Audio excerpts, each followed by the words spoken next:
कोई आधा भरा कहता है, पर मेरी हर बात मेरा तजुर्बा कहता है। फूल भी महफूज है वो, जो घिरा कांटों से चौतरफा रहता है। अपनी लिखी इन्हीं पंक्तियों से आप सभी का बहुत बहुत स्वागत करती हूँ और उम्मीद करती हूँ कि आप जहाँ कहीं भी होंगे स्वस्थ और खुशहाल होंगे, साथ ही अपने बच्चों का भी बहुत अच्छे से ख्याल रख रहे होंगे। देखिए, वैसे तो हर एक माता पिता अपने हिसाब से अपने बच्चों की बेहतरीन परवरिश करता है, लेकिन क्या आप जानते हैं कि आपकी पेरेंटिंग का तरीका ही आपके बच्चों को अच्छा या बुरा इंसान बना देता है। तो आज हम इन्हीं पेरेंटिंग स्टाइल्स के बारे में बात करेंगे कि किस तरह की पेरेंटिंग का बच्चों पर क्या असर पड़ता है। तो चलिए बिना देर के शुरू करते हैं आज का वीडियो। आसान शब्दों में अगर मैं आपको समझाऊं तो पेरेंटिंग स्टाइल 4 तरीके का होता है। उसमें सबसे पहला है अथॉरिटेरियन यानी सत्तावादी, मतलब ऑर्डर देने वाले पेरेंट्स। इसमें पेरेंट्स बच्चों को ऑर्डर देते हैं और बच्चों को उन ऑर्डर्स को फॉलो करना पड़ता है। अगर बच्चा पेरेंट्स के ऑर्डर्स को फॉलो नहीं करता है तो वो तरह तरह से उनको पनिश करते हैं, यानी मारते पीटते हैं, ताकि बच्चा उनके हिसाब से काम कर सके।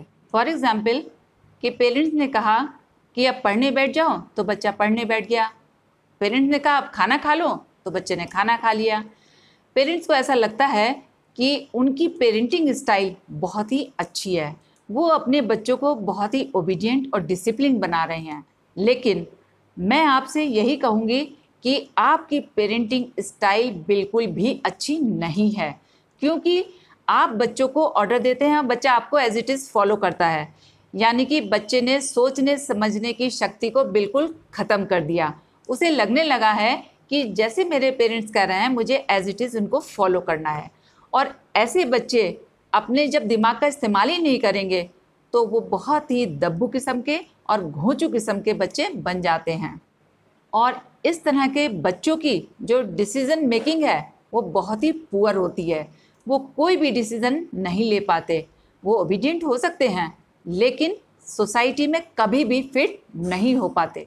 अगर आप भी इसी तरह के पेरेंट्स हैं तो मैं आपसे एक बात ज़रूर कहूँगी कि बच्चों को ओबीडिएंट या डिसिप्लिन बनाना अच्छी बात है, लेकिन उनके सोचने समझने की शक्ति को कभी भी ख़त्म मत कीजिए, क्योंकि ऐसा करने पर आपकी पेरेंटिंग गुड नहीं बल्कि बैड पेरेंटिंग की कैटेगरी में आती है। नेक्स्ट है परमिसिव, यानी कि आज्ञा देने वाले। इस तरह के पेरेंट्स जो हैं वो अपने बच्चों की हर डिमांड्स को पूरा करते हैं। बच्चे ने कहा माँ मुझे खेलने जाना है, उन्होंने कहा जाओ। उन्होंने कहा मुझे टीवी देखना है, बिल्कुल देखो। मुझे मोबाइल चाहिए, मुझे लैपटॉप चाहिए, जो चाहिए तुम ले लो। वो हर चीज़ की उनको परमिशन दे देते हैं बिना सोचे समझे कि ये चीज़ हमारे बच्चों के लिए ठीक है या नहीं है। तो इस तरह के जो पेरेंट्स होते हैं उन्हें ऐसा लगता है कि वो अपने बच्चों की बहुत ही अच्छी पेरेंटिंग कर रहे हैं, क्योंकि जो हमें नहीं मिला हम अपने बच्चों को वो सब कुछ देना चाहते हैं। बच्चों का ज़्यादा से ज़्यादा एक्सपोजर चाहते हैं। हम चाहते हैं कि हमारा बच्चा सब कुछ सीखे, लेकिन इस तरह की पेरेंटिंग सबसे ख़राब कैटेगरी में आती है। तो यहाँ पर समझने वाली बात यही है कि जब आप उन्हें ज़रूरत से ज़्यादा आज़ादी देंगे, ज़रूरत से ज़्यादा उनकी डिमांड्स को पूरा करेंगे, तो ऐसे बच्चे भी सही गलत के बीच का अंतर नहीं समझ पाते और इस आज़ादी का मिसयूज़ करते हैं। और फिर ऐसे में जब कभी भी आप उन्हें रोकते हैं तो यही बच्चे ज़रूरत से ज़्यादा एग्रेसिव हो जाते हैं, ज़रूरत से ज़्यादा बदतमीज़ हो जाते हैं। तो मैं आपसे यही कहूँगी कि बच्चों को ज़रूरत से ज़्यादा कोई भी चीज़ देना ये अच्छी बात बिल्कुल नहीं है। एक बात हमेशा याद रखिएगा कि आपका यही ज़रूरत से ज़्यादा लाड़ प्यार और आपकी यही ज़रूरत से ज़्यादा आज़ादी आपको एक ख़राब पेरेंटिंग की कैटेगरी में लाकर खड़ा कर देता है।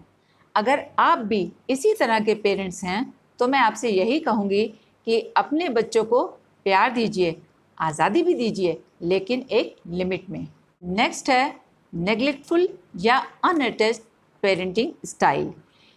इसमें क्या होता है कि माता पिता को बच्चों से कोई मतलब नहीं होता, यानी जन्म तो दे दिया बाकी उन्हें बच्चों से कोई लेना देना नहीं है। उनके बच्चे किसके साथ रह रहे हैं, किसके साथ पल रहे हैं, उन्हें इस बात की कोई चिंता होती ही नहीं है। उन्हें लगता है कि बच्चों को खाना मिल गया, कपड़ा मिल गया, स्कूल मिल गया, ट्यूशन हो गया, बस इतना ही काफ़ी है। इसके अलावा बच्चों को और किसी भी चीज़ की ज़रूरत नहीं है। इस तरह के पेरेंट्स जो होते हैं वो सिर्फ अपनी ही दुनिया में मस्त रहते हैं। उन्हें सिर्फ अपने से ही मतलब होता है। वो खुद खुश रहना चाहते हैं। उन्हें बच्चों से कोई मतलब नहीं कि हमारे बच्चे किस इमोशनल प्रोसेस से गुजर रहे हैं, क्या अच्छा फील कर रहे हैं, क्या बुरा फील कर रहे हैं, किन बच्चों के साथ खेल रहे हैं, कौन उनके साथ क्या कर रहा है, उन्हें कोई लेना देना नहीं होता है। और मेरे हिसाब से ये पेरेंटिंग का सबसे वर्स्ट स्टाइल है। इसमें माता पिता ने बच्चों को जन्म तो दे दिया, लेकिन बच्चे बेचारे अनाथों की सी ज़िंदगी जी रहे हैं। और सबसे ज़्यादा दुख की बात यही है कि ज़्यादातर बच्चे इसी पेरेंटिंग स्टाइल में पलते हैं, जहाँ पर माता पिता उन्हें स्कूल, कॉलेज, कपड़ा, खाना पीना तो दे देते हैं, लेकिन प्यार, साथ, परवाह देना बिल्कुल भूल जाते हैं।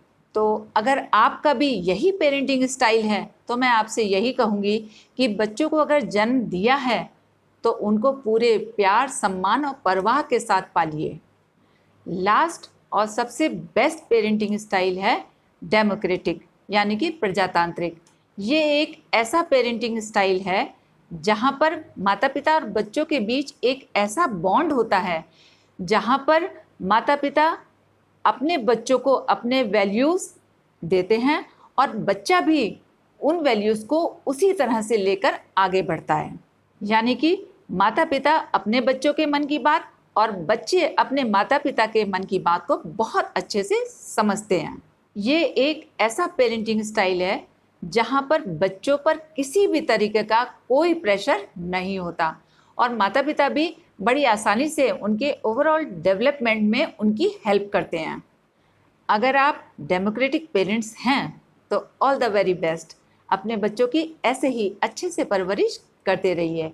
लेकिन अगर आप कंफ्यूज्ड हैं तो आप मेरे पेरेंटिंग के दूसरे वीडियोस भी देख सकते हैं, क्योंकि मैं अपने पेरेंटिंग वीडियोस में डेमोक्रेटिक पेरेंटिंग को ही एम्फेसाइज करती हूँ और ये बताती हूँ कि किस तरह से आप आसानी से अपने बच्चों की सही परवरिश कर सकते हैं। चलते चलते आपसे इतना ही कहूँगी कि अच्छी पेरेंटिंग के लिए बच्चों के साथ ना तो ज़्यादा सख्ती रखें और ना ही ज़्यादा नरमी। एक बात याद रखें, बैलेंस इज़ द की। आज के लिए बस इतना ही, फिर मिलेंगे नेक्स्ट वीडियो में। तब तक के लिए जय हिंद, जय भारत।